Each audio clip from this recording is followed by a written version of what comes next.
Six Anglo-Nubian goats cost Hazel McCord $12 at the Tanner dispersal sale on a Wednesday morning in March 1934, and she had them loaded into her truck before the crowd finished arguing about the price of the disc harrow.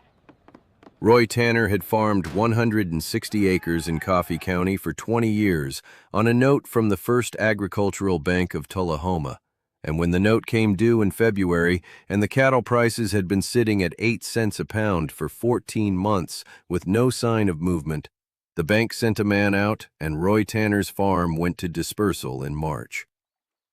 30 men came from 3 counties to buy what was useful.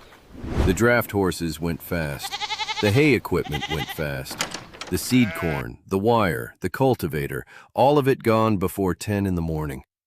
The 6 goats in the south pen went to nobody until Hazel raised her hand. They were large animals, tall and substantial, with coats in various combinations of mahogany and cream and deep brown.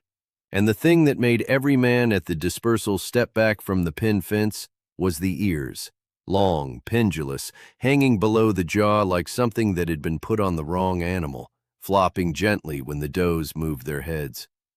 The nose had a pronounced Roman curve to it, convex where an ordinary goat's face was flat, giving each animal an expression of aristocratic bemusement. One man near the back said they looked like they'd been assembled in the dark. The men around him laughed. $2 a head, Hazel told the auctioneer, for all 6. The auctioneer looked at her. He looked at the goats.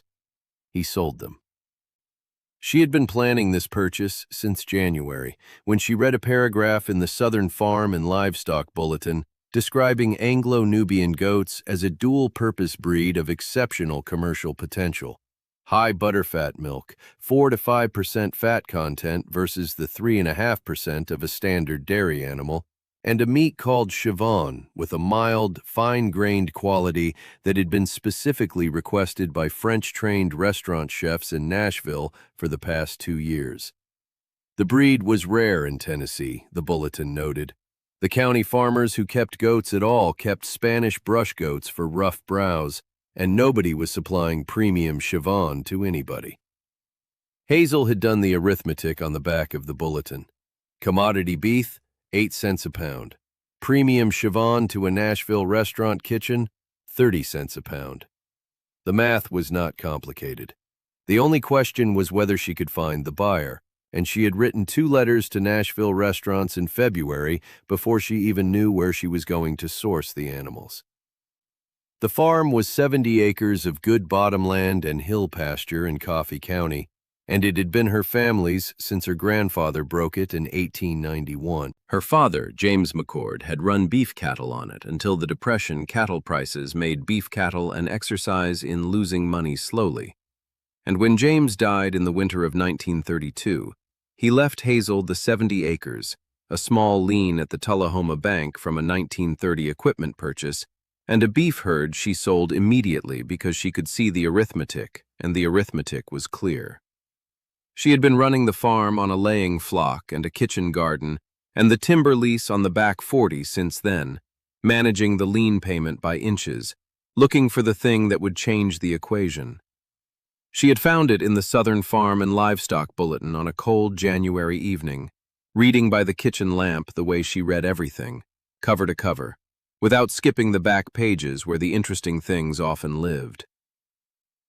She put the Anglo-Nubians in the south pasture that had held her father's cattle, and they immediately set about testing the fencing with the systematic thoroughness of animals that have strong opinions about the quality of their boundaries. She spent the first week reinforcing 3 sections with additional wire, which the goats investigated and appeared to accept. The doe she had privately identified as the most opinionated, a large mahogany and cream animal with ears of exceptional length, developed a habit of standing at the gate to the south pasture every morning and watching Hazel cross the yard with an expression that suggested she had conclusions about the household management. The county noticed within 10 days. This was Tennessee in 1934, and Coffee County was not a large county, and 6 large-eared, Roman-nosed animals in the south pasture of the McCord place were not something that went unremarked. Herb Caswell from the neighboring property rode past the south fence twice before he stopped and looked and said he had heard she had bought some kind of European goats. She confirmed this. He looked at the mahogany doe who was standing at the fence with her ears at full droop and her Roman nose tipped up, and said they were the strangest-looking things he had ever seen on a farm. She told him they were Anglo-Nubians from England originally. That explained it. He rode on, which Hazel thought was a reasonable response. The church social was on the third Sunday of March, held at the First Baptist Fellowship Hall in Manchester, and Hazel went because she went every month and because Ruth Harlan had asked her specifically to come and help with the dessert table. She was talking to Ruth about the goats. Ruth was one of 3 women in Coffee County who asked genuine questions rather than performing concern, when a man she did not know came and stood at the edge of their conversation. He was lean and dark-haired, with warm brown eyes that moved from Ruth to Hazel, with the attentiveness of someone deciding whether to interrupt and concluding that it was appropriate. He waited until Ruth had finished speaking.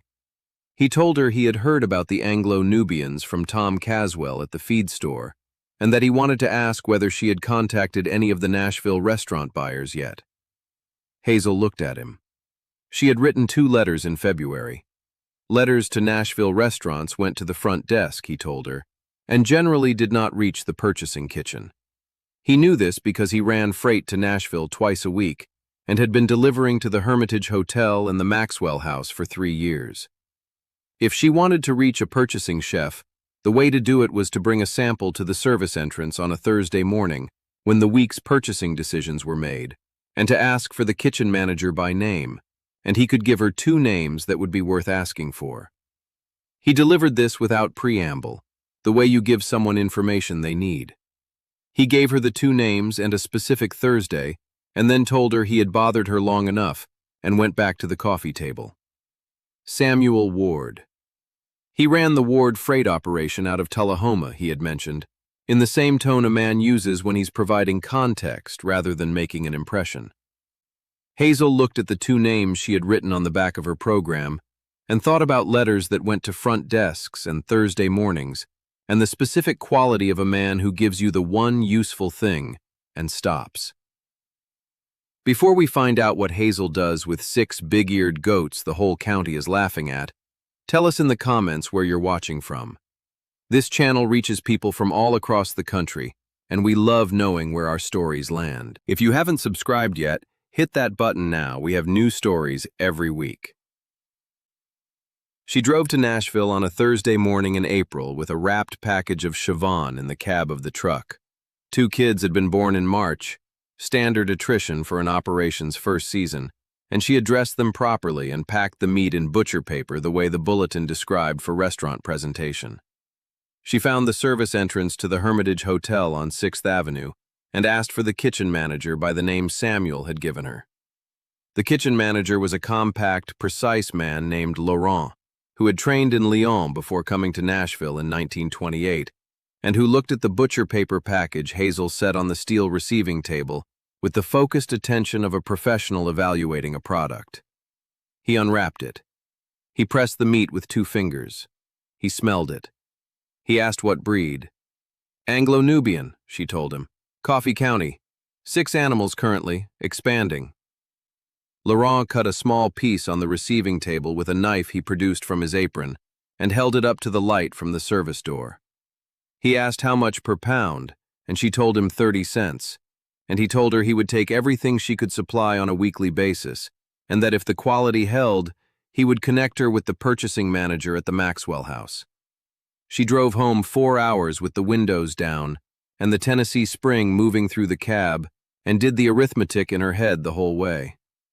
2 kids at 12 pounds dressed weight each, 24 pounds at 30 cents, $7.20 from the first delivery.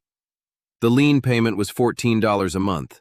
She was not there yet, but she had a buyer and a standing order, and 6 does who were already showing signs of the next breeding cycle. She stopped at the feed store in Tullahoma on the way home because she needed grain, and because she knew Samuel Ward was there on Thursday afternoons when he returned from Nashville. He was at the counter talking to Gerald about the roads. He looked up when she came in. She told him Laurent at the Hermitage had taken everything she brought and asked for a weekly standing order. Good. He meant more than the word and was not going to make a performance of it. He picked up his freight invoice and went back to business with Gerald, and she bought her grain and loaded it, and he came out without being asked and helped with the heavy sacks. And when the truck was loaded, they stood on the Tullahoma Street in the April afternoon, and she thanked him for the names. It was nothing, he told her. It was not nothing, she told him back. He accepted this with a brief nod, the way a person accepts accurate information. He came by the farm on a Tuesday in May, which was not a delivery day, with no stated purpose except that he was passing through the county road on a supply run and wanted to see how the animals were doing. She was in the south pasture doing the morning check, and she walked to the gate, and they stood on either side of it in the May warmth and talked about the Nashville run, the milk production, whether the second breeding cycle was going to produce enough kids to expand the herd by fall. The does had begun producing milk consistently since the spring kidding, and the milk was everything the bulletin had described, rich and white, with a butterfat content she could see in the cream line that formed in the jar within an hour of collection. She had been thinking about the milk separately from the meat as a second income stream. The morning collection from 6 does was running 3 to 4 pounds daily, rich and white, with a cream line that formed in the jar within the hour. Laurent at the Hermitage had mentioned he knew an artisan butter maker in Nashville who had been looking for a high butterfat source since the Depression had closed 2 of his suppliers in 1931. She told Samuel about the butter angle while they stood at the gate. He listened without telling her what to do with the information. When she finished, he told her he knew the butter maker, George Holt on Church Street, and that Holt was serious about his product and paid fair prices and was the kind of buyer who, once established, stayed established. She asked if he would introduce her. He would bring her on the next Thursday run if she wanted to ride along, a practical offer, without anything attached to it that wasn't practical. She would be ready at 6. The Thursday run to Nashville with Samuel was the first time she had been in close company with him for more than 20 minutes at a stretch, and what she noticed over 4 hours in the cab of a freight truck on the Nashville highway was that he was comfortable with silence in the particular way of someone who does not use words to manage his own discomfort.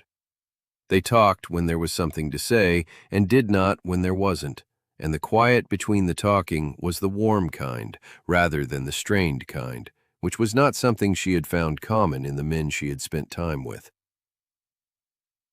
George Holt at Church Street took 1 jar of her goat milk and disappeared into the back of his shop for 15 minutes.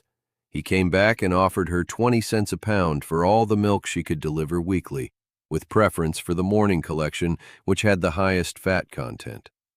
She negotiated him to 22 cents, and he accepted without argument, which told her she had probably been conservative in her opening number.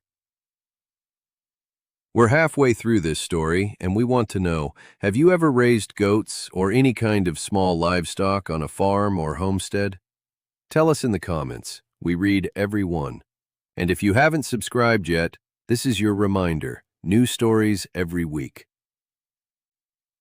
On the drive back to Coffee County, Samuel asked her what she intended to do with the operation in 2 years if the herd expanded the way she was planning. She told him, 12 does minimum, $2, a proper milking parlor with a cooling room for the milk collection, and supply contracts with 3 Nashville buyers. She put it with the quiet certainty of someone who has done the arithmetic and found it solid. He drove and did not say anything for a mile. Then, that was a substantial operation for 70 acres. 70 acres was enough if you used it correctly. He nodded once. He kept driving. She looked at the Tennessee highway going past and thought about a man who asked about her 2-year plan and listened to the answer without finding a way to redirect it toward himself, which was a quality she had not encountered as frequently as she would have liked. The summer was the work of building. She expanded the flock to 9 animals in June by purchasing 3 young does from a Nubian breeder in Rutherford County, $60. which cleaned out the spring delivery revenue and put her at zero, with a flock capable of supporting the Nashville contracts and the butter buyer and still growing. She built the milking stand herself from salvaged lumber, a simple platform with a head catch and a bucket hook, working evenings after the day's regular work was done. Samuel came by on Tuesdays and sometimes Saturdays and helped when there was something to help with and didn't when there wasn't. He built the roof extension on the south barn that gave the does proper shelter without being asked, using lumber from his freight operations surplus. When she pointed out that she hadn't asked him to do it, the structure needed it, and the lumber was available. And that was the end of the conversation. She thought about this, about the specific quality of someone who sees what needs doing and does it without requiring acknowledgement, with the same methodical attention she gave to everything worth thinking about. She had been thinking about it since March, in fact, with increasing frequency and decreasing ability to set it aside. The fall breeding came in October, with all 9 does cycling within the same 2-week window, which the bulletin had said was typical for Nubians in a well-managed flock. By the following March, she had 16 new kids, twins from 4 does, triplets from 2, and singles from the remaining 3. The Nashville deliveries had become a weekly routine. Laurent at the Hermitage had connected her to the Maxwell House purchasing manager as promised, and she now supplied both hotels plus George Holt's butter operation, plus a new account, a French restaurant on Union Street called Café Margot, whose chef had heard about the Coffee County Nubian operation from Laurent and written to her in December to ask about supply.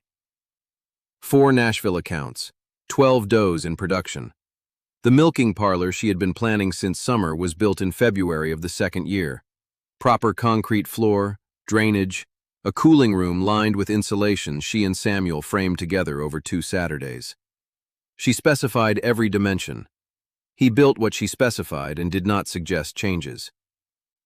The farm lien at the Tullahoma Bank was cleared in April of 1935.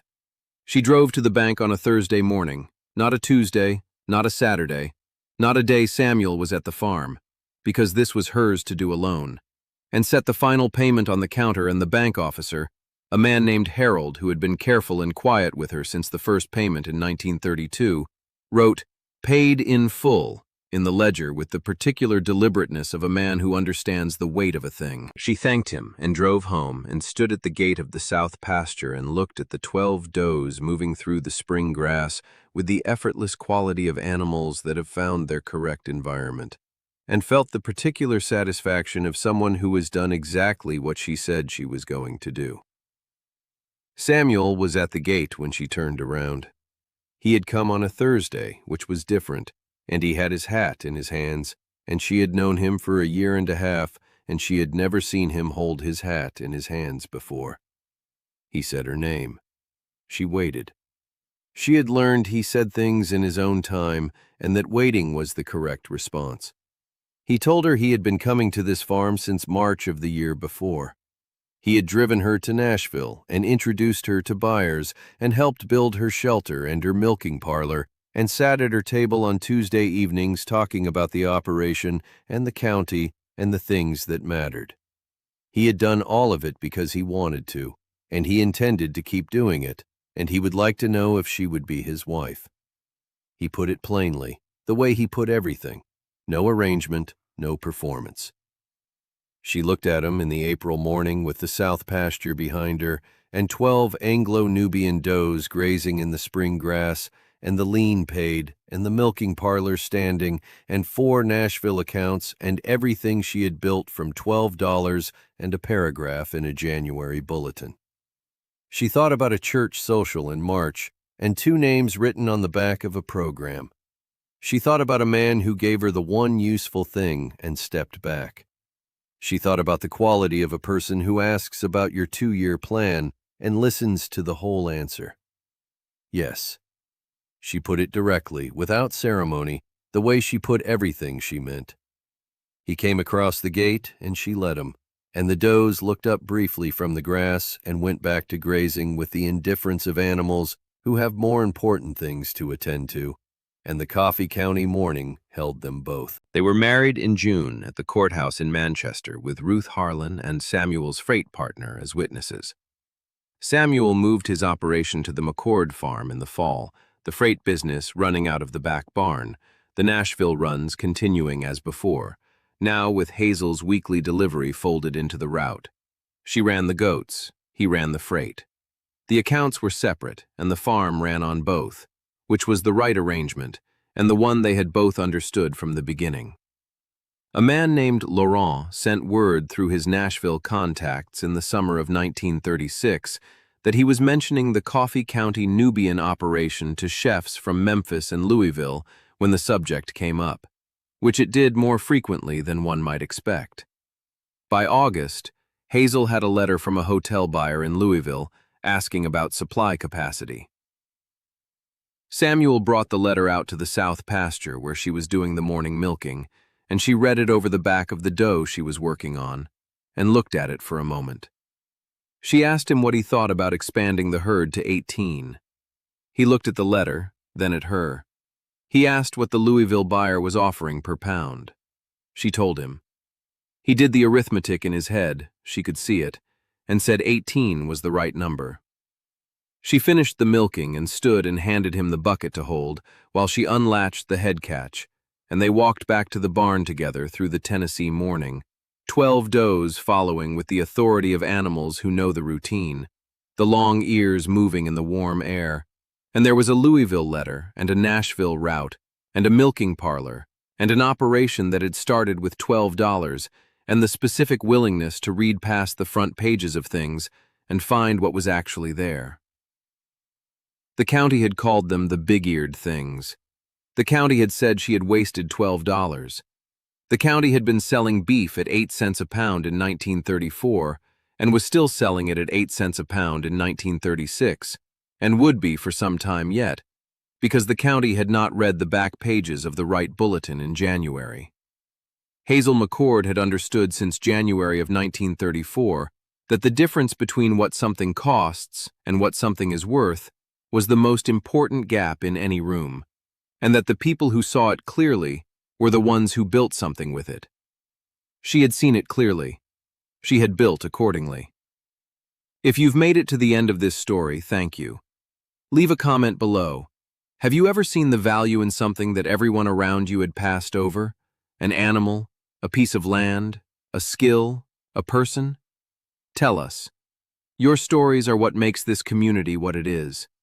Subscribe if you haven't already. We'll have a new story for you next week. Asterisk.